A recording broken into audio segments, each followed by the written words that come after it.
Hello price Lord. இன்றைய கர்த்தருடைய வார்த்தை ஏசாயா 65 அதிகாரம் 24வது வசனம்.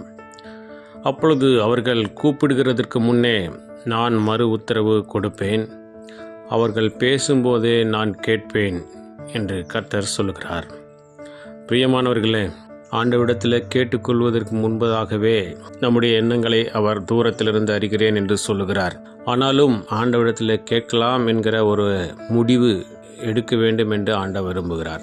நம்முடைய மனதில் எடுத்ததான அந்த ஆண்டவரிடத்தில் சொல்ல வேண்டும், ஆண்டவரிடத்தில் பிரார்த்தனை செய்ய வேண்டும், விண்ணப்பம் பண்ண வேண்டும் என்கிற ஒரு எண்ணத்தை ஆண்டவர் எதிர்பார்க்கிறார்.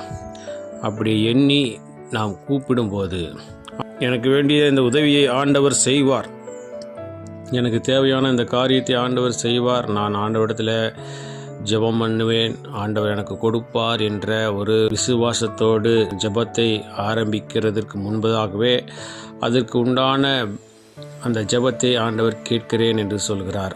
அது மாத்திரமல்ல, அந்த ஜெபம் முடிவதற்குள்ளாகவே நான் கேட்பேன், மறு உத்தரவு கொடுப்பேன் என்று ஆண்டவர் சொல்லுகிறார். இதைத்தான் இங்கே பார்க்கும் பொழுது அவர்கள் கேட்பதற்கு முன்பதாகவே அவர்களுக்கு என்ன தேவை என்று நான் அறிவேன், அவர்கள் கேட்டு முடிப்பதற்குள்ளாக நான் அவர்களுக்கு உதவுவேன் என்று கர்த்தர் சொல்லுகிறார். இந்த நாளிலேயும் கூட நாம் கேட்கிறதை விசுவாசத்தோடு ஆண்டவர் எனக்கு கொடுப்பார், நான் அவரிடத்தில் கேட்கிறேன், பரம தகப்பனிடத்தில் கேட்கிறேன், அவர் நிச்சயமாக நான் கேட்கிறதை தள்ள மாட்டார், வெட்கப்பட்டு போக விட மாட்டார், எனக்கான காரியத்தை, எனக்கான உதவியை அவர் செய்ய வல்லமுள்ள தேவனாக இருக்கிறார். நான் இந்த வேலைக்காக போகிறேன், என்னோட கூட வாரும், இந்த காரியத்துக்காக போகிறேன், இந்த காரியத்தை வாய்க்க பண்ணும், இந்த படிப்புக்காக போகிறேன், நீர் என்னோடு இருந்து நல்ல ஞானத்தை கொடும், நல்ல அறிவை புத்தி ஞாபக சக்தியை கொடுங்க என்று சொல்லி ஒவ்வொரு காரியத்துக்காக ஆண்டவரிடத்தில் சொல்லி ஆண்டவரிடத்தில் மன்றாடி விட்டு நாம் நம்முடைய காரியங்களை மேற்கொள்ளும் போது நிச்சயமாக ஆண்டவர் நம்மோடு கூட வந்து என் சமூகம் உனக்கு முன்பாக செல்லும், நான் உனக்கு இளைப்பாறுதல் தருவேன் என்ற வார்த்தையின்படி நம்முடைய போகிற காரியங்கள், செய்கிற வேலைகள், படிக்கிற படிப்பு எல்லாவற்றிலும் ஆண்டவர் நல்ல ஒரு ஞானத்தையும் அறிவையும் கொடுத்து கஷ்டமானதையும் சுலபமாக மாற்றித்தர அவர் வல்லமுள்ள தேவனாக இருக்கிறார். அதே போல் வேதத்தில் பார்க்கிறோம், நான் உனக்கு முன்னே போய் கோணலானவைகளை சேவையாக்குவேன் என்று ஆண்டவர் சொல்லுகிறார்.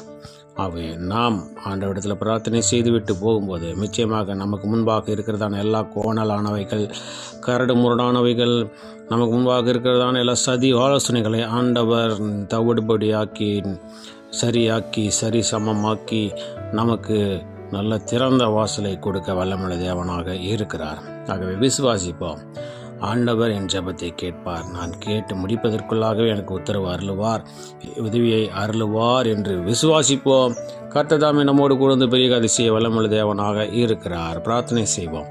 எங்கள் அன்பை நேசிக்கத்தான பரலோகத்தின் தந்தை, ஆஸ்வதிக்கப்பட்டதான இந்த நாளை நீர் கொடுத்த முடிய வார்த்தைக்காக நன்றி செலுத்துகிறோம். நாங்கள் உம்மிடத்தில் கேட்டால் கிடைக்கும் என்று விசுவாசத்தோடு பிரார்த்தனை செய்யும்போது அதுக்குண்டான பிரதிபலனை, அதுக்குண்டான பதிலை நாங்கள் ஜெபம் முடிப்பதற்குள்ளாகவே பெற்றுக்கொள்ளுகிறோம் என்று ஆண்டவரே ஒரு வேதத்தின் மூலமாக பார்த்தோம். அதுபோல் நாங்கள் கேட்கும்போது அசால்ட்டாகவோ நாங்கள் அவிசுவாசத்தோடு கேட்காதபடிக்கு விசுவாசத்தோடு ஆண்டவர் எந்த சூழ்நிலையிலும் என் ஜெபத்தை கேட்பார், இந்த விண்ணப்பத்தை, இந்த சூழ்நிலையை ஆண்டவர் மாற்றுவார், இந்த தேவையை ஆண்டவர் சந்திப்பார், இந்த நோயிலிருந்து என்னை விடுதலையாக்குவார் என்று சொல்லி நாங்கள் ஜெபம் பண்ணும்போது, மனதில் எண்ணி விசுவாசித்து ஜெபம் பண்ணும்போது நீர் எங்களுக்கு அற்புதத்தை செய்ய வல்லமுள்ள தேவன் என்பதை அறிந்திருக்கிறோம். ராஜா, இந்த நாளில் விசுவாசத்தோடு ஜெபம் பண்ணுகிறோம். எங்கள் வாழ்க்கையில் நடக்க வேண்டியதான எல்லா காரியங்களையும் நீரே ஆண்டவரே நன்மைக்கான எல்லா விதமான காரியங்களாய் மாற்றி தந்து வழிநடத்துங்க. இந்த நாளில் நாங்கள் செய்கிற வேலைகள், தொழில்கள், படிப்புகள், ஊழியங்கள், போக்குவரத்துகள் எல்லாவற்றிலும் உடைய கரம் கொடுத்து பெரிய கருத்து செய்து நாமத்தை மேம்படுத்த வேண்டுமாய் எங்களுக்கு காப்பாடப்பட்ட இயேசு கிறிஸ்துவின் நாமத்தின் மூலமாக கேட்டுக்கொள்கிறோம் எங்கள் ஜீவனுள்ள நல்ல பிதாவே. ஆமீன், ஆமீன்.